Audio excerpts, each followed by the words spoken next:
राम लक्ष्मण मिथिला पहुंचे और वहां उनका इंतजार कर रहा था एक असंभव धनुष। राजा जनक की नगरी मिथिला सुंदरता और शांति का प्रतीक थी और इस समय शहर में एक ही चर्चा थी, सीता स्वयंवर। देश देश के राजा वीर योद्धा स्वयंवर के लिए मिथिला आए थे। सभा में धनुष रखा गया पर उसका वजन देखकर सबका मन कांप गया। एक एक करके सबने कोशिश की लेकिन धनुष हिला तक न सके।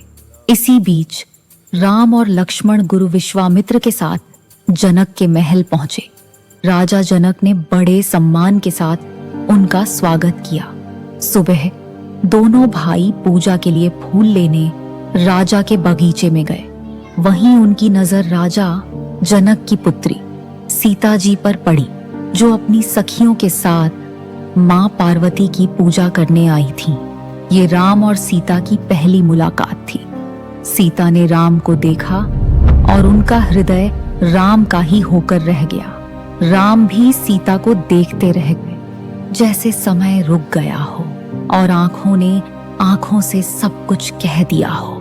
सीता ने अपनी सखियों से पूछा, सखी, ये अलौकिक पुरुष कौन है?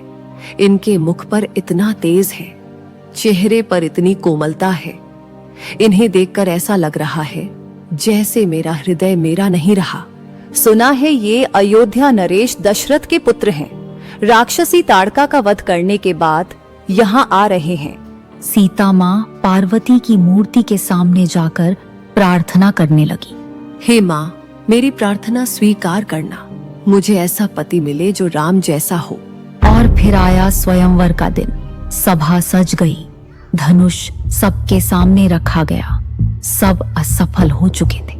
मिथिला में सबकी नजर इस बात पर थी कि कौन होगा वो जो शिव धनुष को उठाकर सीता का जीवन साथी बनेगा। क्या राम भी शिव धनुष उठा पाएंगे?